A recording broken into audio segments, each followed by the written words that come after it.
आजकल सिर्फ नोटों के विचारों को ही पसंद करते हैं। एम आई राइट या रॉन्ग? नोटों का फायदा जहां होगा वही विचार सर्वोपरि है, बाकी भाड़ में जाए सब। न माँ प्रिय, न पिता प्रिय, न पत्नी प्रिय, न पति प्रिय, न बच्चे प्रिय, न विचार प्रिय। विचार तो बहुत दूर की बात हो गई, सिर्फ पैसा प्रिय। पर इस पैसे से संसार चलेगा ऐसे? नहीं। कोई भी राजनीतिक व्यक्ति ये नहीं चाहता कि कोई अच्छा व्यक्ति आगे बढ़े। क्यों? वो बढ़ेगा तो ये पीछे रह जाएंगे। और कौन पीछे रहना चाहता है भाई? सबको तो आगे ही जाना है। देवराज इंद्र भी उन्हीं में से है, वो भी तो कुर्सी का लालची है। देवराज इंद्र कहते सब कुछ हो जाए ठीक है, पर हमारी कुर्सी पे आंच नहीं आनी चाहिए।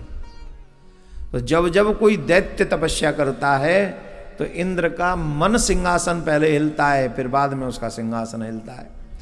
रंभ और करम्भ की तपस्या देखकर उसको टेंशन हो गई कि जी क्या लौंजड़ हो गई, अब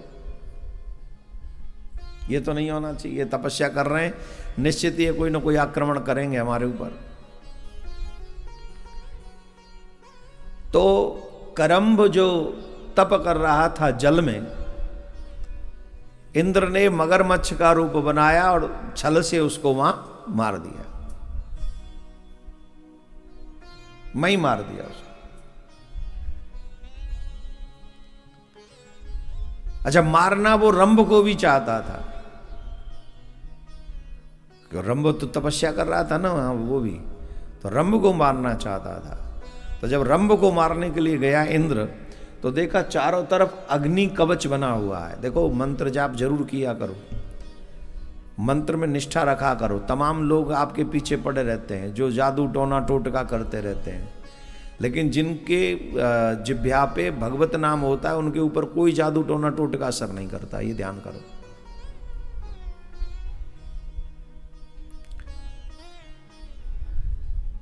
और जिनको लगता हो कि हमारे ऊपर जादू टोना का बहुत असर होता है, हमारी बात मान लो। किसी विद्वान ब्राह्मण से या तो गजेंद्र मोक्ष का कवच बनवा के गले में धारण करो, अथवा नारायण कवच का पूरा कवच बनवा के भुजा पे धारण करो, या नारायण कवच का नित्य पाठ करो। किसी का किया कराया तुम पे असर करेगा ही नहीं।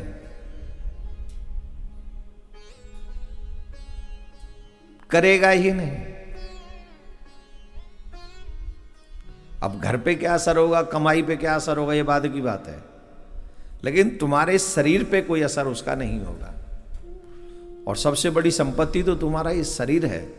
सभी साधनों का साधन तो ये शरीर है ना, इसलिए इसे बचा के रखना सबसे बड़ा धर्म है। इस पे किसी का असर को प्रभाव न पड़े, इसे बचाए रखना सबसे बड़ा धर्म है। आजकल के बच्चों को ये सब ज्ञान मिलता नहीं, इसलिए नशे वसे के चक्कर में पड़ते हैं और ऐसे ऐसे नशे कर, कोई सांप से डसवाता है अपनी जीव को, कोई जो है वाइट क्या पाउडर होता है उसे खा जाते हैं, कोई मदिरा पीते हैं, कोई उल्टा सीधा नाप शनाप। क्यों? उन्हें शरीर का महत्व नहीं पता। वो अपने आप को एक कीड़े मकोड़े वाली हरकतों में ही नष्ट कर देना चाहते हैं। उनके कीड़े मकोड़े जैसे नहीं होते, खाओ पियो मर जाओ। हम कीड़े मकोड़े थोड़ी हैं, मानव है, हम मनुष्य हैं। और मनुष्य में वो क्षमता है कि भगवान को पृथ्वी पर ले आए। ये क्षमता के लिए मनुष्य में और किसी में नहीं। इसलिए बहुत सावधान होकर हमें मानव जीवन के शरीर को बचाना चाहिए। और ऐसे कोई भी ऐसी चीज मत दो जिससे ये नष्ट हो, जल्दी नष्ट हो। और एक और बात बता दें, देर से उठने से भी आपका शरीर, आपकी आयु नष्ट होती है। उचित व्यवस्था है, सूर्य उदय हो उससे पहले आप खड़े हो जाओ, अगर आयु को बढ़िया ढंग से जीना चाहते हो तो। सूर्य उदय हो तब तक आपका स्नान हो जाना चाहिए और उगते हुए सूर्य को जल देना चाहिए। आपकी आयु की हानि नहीं होगी, आपकी आयु में वृद्धि होगी। हमारे यहां उगते सूर्य को प्रणाम करते हैं, अस्त होते हुए को नहीं। तो जब सूर्य उदय हो रहा हो तब उठो, तब तुम स्नान करके उनको जल दो। तुम्हारी आयु भी स्वस्थ रहेगी, निरोगी काया प्राप्त होगी और तुम अच्छा स्वस्थ विचार के साथ जीवन जी सकोगे। ये सब ऋषियों की व्यवस्था है। पर करें क्या, आज़ादी के बाद कुछ लोगों ने हमारे ग्रंथों को, हमारे संस्कारों को बच्चों से दूर रखा। उनका उद्देश्य था उन्हें बर्बाद करना और वो अपने उद्देश्य में सफल भी हो गए, बर्बाद भी हो गए। आज ग्रंथों की बात करो तो कितने बच्चे गालियां देना शुरू कर देते, अच्छी बात बताओ तो बुरी बात बता के उसे प्रचारित करते हैं। अभी हमने शायद पहले या दूसरे दिन बात कही थी, जिस हिसाब से गैस का माहौल चल रहा है हमें सतयुग में वापस आना पड़ेगा। कही थी कि नहीं कही थी? चूल्हे पे ही आना पड़ेगा, कहा था। और कई लोगों को उसमें भी मिर्च लग रही। अरे ये देखो बाबा लोग चूल्हे पे लाना चाहते हैं कमाल है। अरे हम क्या कह रहे हैं, किस उद्देश्य से कह रहे हैं, किस भाव से कह रहे हैं, उस भाव को तो समझो। अच्छा चलो ईमानदारी से बताओ, सपोज ये गैस खत्म हो गई होगी, जैसे इस हिसाब से लड़ रहे हैं ये आपस में, क्या करोगे? कहां से लाओगे गैस बताओ, ईमानदारी से बताओ। सरकार कोई इंद्र है? इंद्र बैठे हो सिंहासन पे, तुम आप प्रधानमंत्री बन गए। वरुण बैठे हो, अग्निदेव बैठे हो, सूरज बैठे हो, कहां से आवेगी गैस? मैं तो यूं कह रहा हूं 5 प्रधानमंत्री बना दो, अपोजिशन वालों को भी बैठाल दो, इनको भी बैठाल दो, सबको बैठाल दो। अब इनसे कहो गैस लाओ, कहां से लाएंगे? धरती चीरो, कहां से लाएंगे? चूल्हे पे आना पड़ेगा कि नहीं आना पड़ेगा? मैं तो नहीं चाहता कि कोई भी असुविधा मेरे सनातनी पूरे देश में किसी को नहीं होनी चाहिए, पर विपत्ति कब आएगी कोई नहीं जानता। देवता तुम्हारी सहायता तब करेंगे जब तुम धार्मिक होगे। क्लियर सुन लो,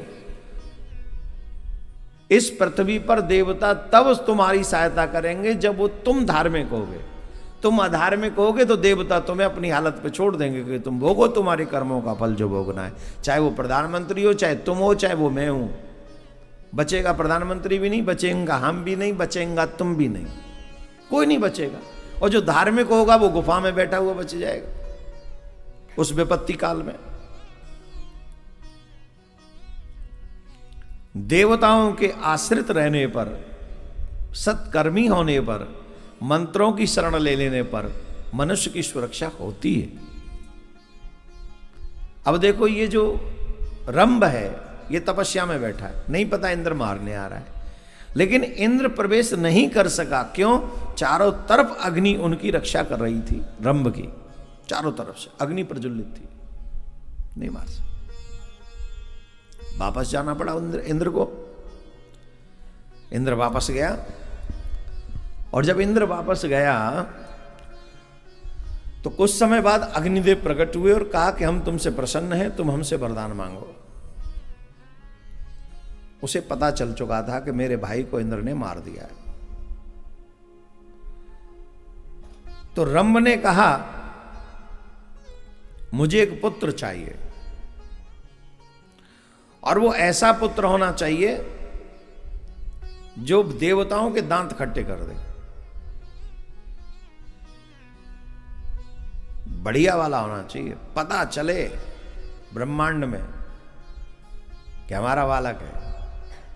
अग्निदेव ने कहा एवमस्तु, ऐसा ही होगा। अभी तुम जब वापस जाओगे, किसी भी सुंदरी को देखकर जब तुम्हारा मन आसक्त हो जाएगा, उसी से उस सुंदर बालक की उत्पत्ति होगी, जो बहुत बलवान होगा, तुम्हारा स्वयं बढ़ाने वाला होगा। आशीर्वाद, ठीक। अब महाराज रंभ वापस आ रहा था, वन में से तपस्या करके आ रहा था। एक महिषी बहुत सुंदर थी। महिषी माने 4 पांव वाली पशु, अगर अपनी ब्रजभाषा में कहें तो भैंस।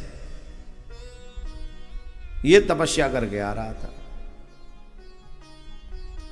वो महिषी बहुत सुंदर थी, बहुत सुंदर थी। इसका मन आसक्त हो गया उस महिषी पे। आजकल जीवों में भी वो सामर्थ्य नहीं, पशुओं में भी वो सामर्थ्य नहीं। ये पुराणों में घटना सच्ची घटनाएं हैं, लेकिन उस समय के जीवों में भी अलग सामर्थ्य थी। ये कथा हमने सुनाई नहीं है, कल कथा क्रम में हम पढ़ रहे थे। सूर्य की पत्नी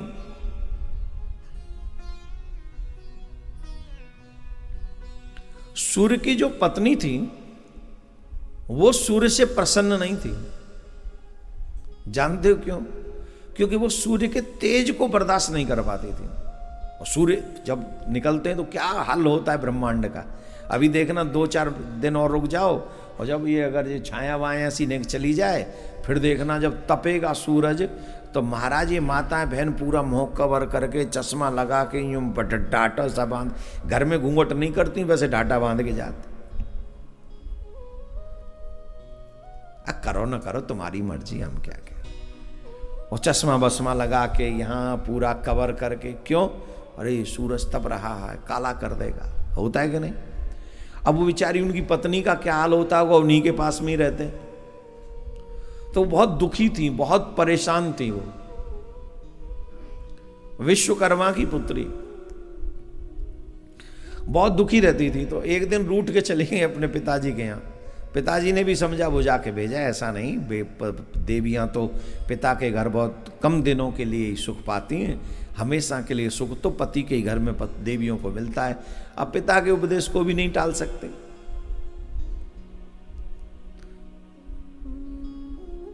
शास्त्र कहते हैं पति के घर से रूठकर कभी भी पत्नी को अपने मायके नहीं जाना चाहिए। शास्त्र कहते हैं पति के साथ जाना चाहिए, पति की मर्जी से जाना चाहिए, रूठ के नहीं। जिस घर से देवी रूठ कर अपने मायके जाती है, उस घर से लक्ष्मी और सुख समृद्धि सब रूठ जाती है। लेकिन इस बात का पति को भी ध्यान रखना चाहिए कि मेरी पत्नी रूठ के न जाए। तो क्या देख नहीं रही थी महाराज ने क्या कहा, बनती है सत्संगिनी, और रोज उसमें डंडा बजाए, रोज लड़े, रोज पी के आए, रोज जुआ खेले, और उसके बाद भी पत्नी न लड़े। उससे आशा करो कि वो तुम्हारी ओम जय जगदीश हरे आरती करे। या की जगह मैं तेरी पत्नी हूं तो मैं तेरे चूल्हे में जरा दूं तू। हाँ, आचरण अच्छे होने चाहिए पति पत्नी दोनों के, यही हमारे शास्त्र सिखाते हैं। एक का फेवर नहीं है। कोई कहे कि पुरुषवादी पुराण है या स्त्रीवादी पुराण है, गलत है। ये दोनों वादी पुराण है, ये धर्मवादी पुराण है। तुम्हें धर्म शरीर तो अभी मिला है ना स्त्री पुरुष का, इससे क्या फर्क पड़ना है। तुम्हें कर्म अनुसार जो भी शरीर मिला है, चाहे स्त्री का या पुरुष का, उसी का अलग धर्म है, उसका पालन करो। कुछ कष्ट सह के देवियां भी अपने घर को चलाएं, पति भी हजारों कष्ट सहकर प्रयास करें अपनी पत्नी को सुख देने का, यही पुराण सिखाता है। अब देखो सूर्य की पत्नी रूठ के चली गई।